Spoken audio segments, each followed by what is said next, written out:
আগে সংস্কার চাই, সংস্কার, তারপরে নির্বাচন। আগামী 28শে জুন রোজ শনিবার ঢাকাতে এক মহাপ্রলয় সৃষ্টি হবে ইনশাআল্লাহ। সংস্কার চাই, সংস্কার চাই। এই সংস্কার করার জন্য ইনশাআল্লাহ আগামী 28শে জুন ঢাকাতে বিশাল প্রলয় সৃষ্টি হবে। সে বন্যা কিসের বন্যা? মানুষের বন্যা হবে। সে প্রলয় কিসের বন্যা? প্রলয় হবে, মানুষের প্রলয় হবে ইনশাআল্লাহ। কি যাবেন যে ইনশাআল্লাহ ঢাকায়? চলো চলো ঢাকায়, চলো চলো চলো ঢাকায় ইনশাআল্লাহ।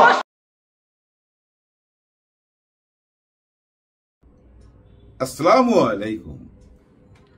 দুনিয়াতে আমরা সবাই চালাক, কিন্তু প্রশ্ন হলো কে কতখানি।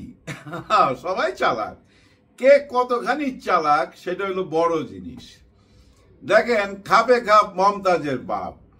আমাদের কোনো অঙ্ক যদি মিলা যায়, মনে করেন আমরা এটা ভাবলাম যে এইটা এই হইতে পারে, ঠিক দেখলাম 2 দিন পর ওই জিনিসটাই হইতেছে, তখনই বলি খাপে খাপ মমতাজের বাপ।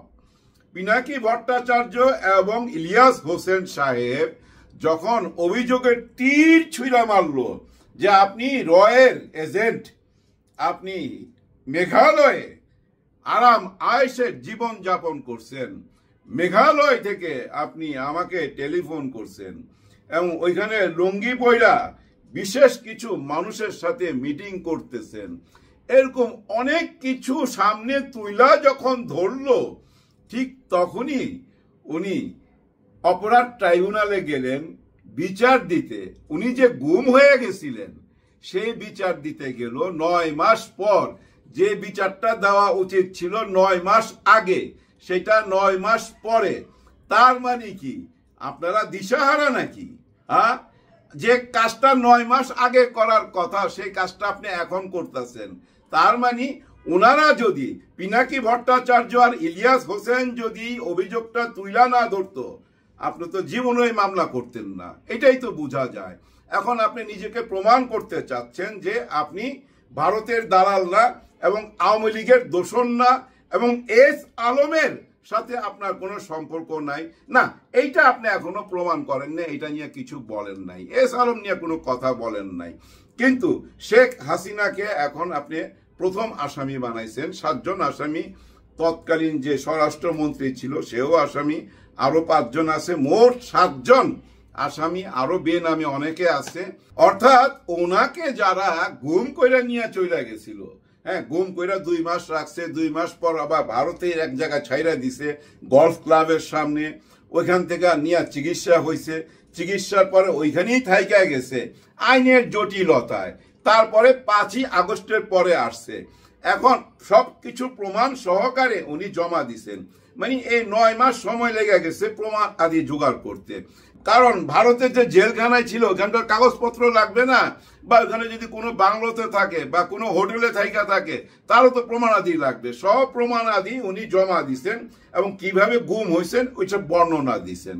যাই হোক, শেষ পর্যন্ত ভালো কাজ হয়েছে। যে যখন ঘুম থেকে উঠবে তার জন্য তখনই সকাল। উনি দেরিতে ঘুম থেকে উঠছে, তাতে কি আছে? সকাল ওনার জন্য এখনই সকাল। মামলাটা তো করছে, তাই না? চাপের মুখে পয়রা করুক আর যেভাবেই করুক, কিন্তু ওই যে খাপে খাপ মমতাজের বাপ, আমাদের হিসাব মিলা গেছে।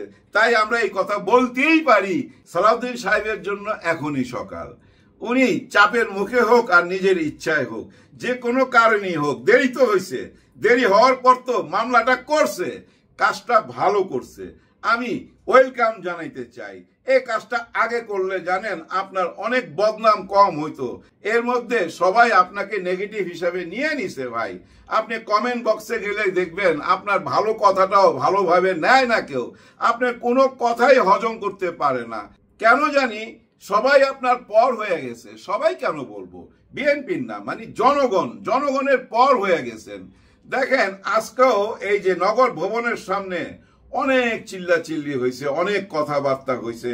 ইশরাক হোসেন তো আজকে জ্বালাময় বক্তৃতা দিছে এবং উনি জানায় দিছে এই ঢাকাবাসীর দখলেই থাকবে এই নগর ভবন এবং উনি ইচ্ছা করলে 2 মিনিট লাগে, ওনার 2 মিনিট এটা দখল করতে।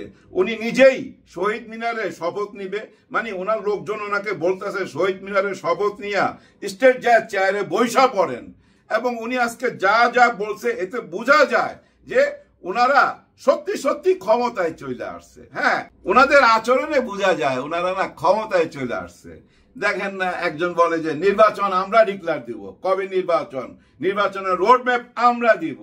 আজকে ইশরাক সাহেব বললেন যে শপথ নিয়ে আমরা নিজেরাই বৈশা পড়বো। এখন একটুখানি বিশ্রাম দিছে যে ঈদের ছুটির কারণে, মানে ঈদের কারণে একটু ছুটি দিছে আন্দোলনটা কয়েকদিন বন্ধ থাকবে, বন্ধ না ঠিক স্থগিত রাখছে, আবার ঈদের পরে চালু করবে। ঈদের পরে ওই চেয়ারে উনি বসবেনই। আমিও বলি সরকারের কাছে দিয়ে দেন না, বসায় দেন না, অসুবিধা কি? ওনারে না বসাইলে তো বহু প্রবলেম দেখা দিচ্ছে। ওই দক্ষিণ অঞ্চল তো পুরো অচল হয়ে যাইতেছে। ইশরাক হোসেন সাহেব আজকে বলছে ওরা বহিরাগত, মানে এই সরকারের যারা বসবে ওইখানে, সরকারি কেউ যদি বসে ওরা বহিরাগত। ওইখানে একমাত্র বসার দাবিদার এই ঢাকাবাসীর এবং ওনার ইশরাক হোসেনের। ভাই বসায় দেন, কি আসে যায়? আর আমি জানি না, আসিফ মাহমুদের উপরে সবাই টার্গেট। ওনার বাবা গম চুরি করছে, আজকে এরকম স্লোগানও শোনা গেছে আসিফের বাবা গম চুরি করছে। তারপরে আমি খোঁজ খবর নিয়ে দেখলাম ভাই পুরা ফেক নিউজ, একেবারে সত্যিকার ভাবে খোঁজ খবর নিয়ে দেখলাম পুরাটাই ফেক নিউজ। হ্যাঁ, কোনো একটা বাসায় গম পাওয়া গেছে, একটা ভিডিও আছে, কিন্তু ওইটা আসিফ মাহমুদের বাবার বাসা না। ওই যে একবার একটা লাইসেন্স করতে চাইছিল, ওই কলঙ্কের জন্য বুঝছেন মানুষ এটা বিশ্বাস করতেছে। আজকে নগর ভবনের সামনে স্লোগান দিতেছিল, এর আগে তো উনার ছবির উপরে জুতা পেটা করা হয়েছে। উনি এখন টার্গেট, আসিফ মাহমুদ সবুজ টার্গেট ইনাদের, উনার পদত্যাগও চাইছে। ভাই ভুলে যাইতেছেন কেন? জুলাইয়ের গণ অভ্যুত্থানের সাথে উনি জড়িত। এই জুলাইয়ের গণ অভ্যুত্থানে ওনারও রক্ত ঝরছে তো, হ্যাঁ, বাইচা গেছে কোনো মতো। আয়না ঘরও তো ছিল, বুঝেন না কেন? খালি পদত্যাগ চাইলেই হবে। অনেকে বলে এই দুইজন এখানে কেন? এবং সরকার কি ভিতরে ভিতরে একটা দল গঠন করলো? এনসিপি কে এত মূল্য দেওয়া হচ্ছে কেন? কেন মূল্য দিবে না? এটা তো লুকোছুপির কিছু নাই, এখানে কোনো লুকানো কিছু আছে ভাই? সবাই তো আমরা জানি যে এনসিপি কোন দল। এই যে জুলাই গণ অভ্যুত্থানের সাথে যে ছাত্র জনতা জড়িত ছিল তাদেরই দল এনসিপি। আর জুলাই গণ অভ্যুত্থানের সরকারই তো হলো গিয়া ডক্টর মোহাম্মদ ইউনূস স্যার। ওনার সরকারের ভিতরে অনেকে আছে যাদেরকে আমরা চিনি না, জানি না, এগুলো আমরা মিডিয়াতে এসে বলতেছি। হ্যাঁ, এই যে বিএনপির কিছু বুদ্ধিজীবী টক শোতে এসে বলতেছে এরা কারা, এরা কারা, এদেরকে তো আমরা চিনি না। আজকে আন্দালিফ সাহেবকেও দেখলাম বলতে, আরে কি সুন্দর চেহারা, কিন্তু আজকের কথাগুলা ওনার খুবই অসুন্দর ছিল। যে আমি কাউকে চিনি না, এই সরকারে কারা কারা আছে, শুধু ইউনূস স্যার ছাড়া উনি কাউকে চিনে না। উনি নাকি পরামর্শ দিছিলেন যে উপদেষ্টা সরকারের মধ্যে এমন কাউকে রাখেন যাদের সাথে জনগণের সম্পর্ক আছে। হ্যাঁ ভাই, আপনাদের রাজনীতিবিদদের তো জনগণের সাথে সম্পর্ক আছে, কিন্তু কি সম্পর্ক? আসল কথা হইল কি জানেন? আপনাদের সঙ্গে যোগাযোগ আছে আপনাদের দলের লোকজনের সম্পর্ক আছে। বাংলাদেশের সবাই রাজনীতি করে না। রাজনীতি কারা করে? এই যে সেদিন তো দেখলেন যুবদল, শ্রমিক দল এবং ছাত্র দল যারা আসছিল এই যে পল্টনে, এরাই রাজনীতি করে। আপনারা তাদের কথাই বলেন না কেন? অনেকে বলতেছে যে ডিসেম্বরের মধ্যে নির্বাচন না দিলে পরে নির্বাচন দিলে প্রবলেম, ডিসেম্বরের শীতের মধ্যে আরামে নির্বাচনে ভোট দিতে পারবে। ভাই সেদিন যে আপনারা আসছিলেন লক্ষ লক্ষ মানুষ, সেদিন কি শীত ছিল? সেদিন তো শীত ছিল না। ঝড় বৃষ্টি রোদ ঠাডা কিচ্ছু তো মানবেন না, ডাকলেই তো চলে আসেন। তাইলে নির্বাচনে ভোট দিতে অসুবিধা কি? বৃষ্টির মধ্যে বাড়ির পাশেই তো নির্বাচন কেন্দ্র। আপনারা তো এখন ডিস্ট্রিক্ট থেকে ঢাকায় চলে আসতেছেন এই রোদের মধ্যে, এই ঝড়ের মধ্যে, এই বৃষ্টির মধ্যে, তখন ভোট কেন্দ্রে যাইতে অসুবিধা কি? এগুলা কোনো লজিক না, এগুলো হলো সবই খোড়া লজিক। আসলে হয়ে গেছে কি জানেন? জোর যার মূল্য তার, যার জোর মাঠে সেই কিন্তু নির্বাচনে জিতবে, এটা মাথায় রাখেন। যার জন্য মাঠে জোর দেখাইতেছে, দেখো আমাদের কত লোক, তার মানে সরকারকে না অসহায় কইরা তোলা। হ্যাঁ, এটা ঘাবড়া যাইব না ইউনূস সরকার, আরে বাপ রে বাপ, তারা এত লোক, তারা আদালতের রায় টায় সবকিছু উপেক্ষা কইরা এখন ওই যে নগর ভবনে বসতে চাচ্ছে, আবার নির্বাচনের ঘোষণা দিয়ে দিতে চাইতেছে। আমি থাকতে ওনারাই নির্বাচনের ঘোষণা দিয়ে দিতে চাইতেছে, সবই তো তাইলে ওনাদের হাতে। তাইলে ঘাবড়া যাবার কথা তো, তাই না? তাহলে সরকারের পাশে কে? আমরা খালি জনগণ বলতেছি আমরা আছি আমরা আছি, এই ভিডিও বানাইতেছি চিল্লাইতেছি, কিন্তু পাশে থাকাটা তো দেখাইতে হবে, চোখ খুলে দেখাই দিতে হবে। আর সেটাই দেখতে পাবেন এই মাসেই দেখতে পাবেন।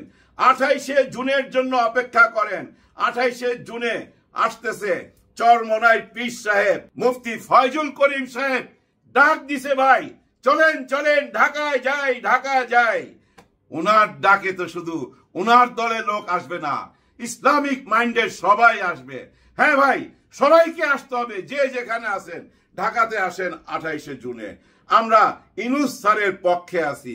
পীর সাহেব বলছেন আগে সংস্কার চাই, সংস্কার তারপরে নির্বাচন। এনসিপিও বলছে আগে সংস্কার চাই তারপরে নির্বাচন। জামাতে ইসলাম বলছে আগে সংস্কার তারপরে নির্বাচন। হেফাজতে ইসলাম বলছে আগে সংস্কার তারপরে নির্বাচন। সংস্কার বলতে ভাই ওই যে সারা দেশের যত ভুল ভ্রান্তি আছে সবকিছু সংস্কার করবে এমন কিছু না। একটি সংস্কার, জুলাই সনদপত্র ঘোষণা। আর এই জুলাই সনদপত্রেই আছে আগামী ভবিষ্যৎ, বাংলাদেশের আগামীর ভবিষ্যৎ এই জুলাই সনদপত্রে লেখা আছে। আর সেটাই ঘোষণা হইতে যাচ্ছে। জুলাই সনদপত্রের ঘোষণার সাথে সবাই আছে, এই জনগণ আছে, ইসলামিক মাইন্ডের সবাই আছে, এবং আমি তো মনে করি উপর আলাও আছে। কারণ উপর আলাই তো ডক্টর মোহাম্মদ ইউনূস স্যারকে হঠাৎ করে 5ই আগস্টাই না বসায় দিল, উনার ইশারা ছাড়া তো কিছু হয় নাই। নিশ্চয়ই আমাদের জন্য ভালো কিছু আছে, ভালো কিছু অপেক্ষা করতেছে। চীনে একটা প্রবাদ আছে, বহুত পুরনো প্রবাদ, খারাপ দিন বেশি দিন থাকে না, খারাপ দিন বেশি দিন থাকে না, খারাপ দিন বেশি দিন থাকবে না, সুদিন আসতে যাচ্ছে। জুলাই সনদপত্র ঘোষণা, তারপরেই নির্বাচন, আর কোনো কথা নাই।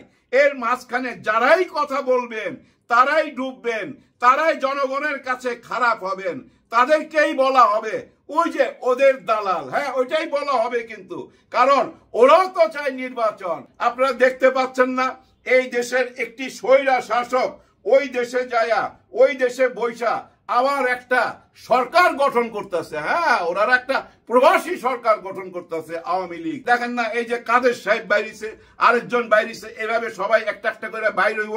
আর এই যে কিছু বুদ্ধিজীবী ইউটিউবার আছে না, যারা বুঝা ফেলাইছে সামনে কারা ক্ষমতায় আসবে, ওই ক্ষমতার স্বাদ নেওয়ার জন্য তারাই কিন্তু দেখবেন ওই পালিয়ে যাওয়া নেতাদের ইন্টারভিউ নিবে। এভাবেই দেখবেন ধীরে ধীরে, ওই যে বনিয়ামিন সাহেব বলে, ধীরে ধীরে আওয়ামী লীগকে আবার এখানে নিয়ে আসবে। নিয়ে আসুক, যা ইচ্ছা তাই হোক, আগে জুলাই সনদপত্র ঘোষণা হবে, তারপর নির্বাচন হবে। 28শে জুনের জন্য সবাই রেডি হন।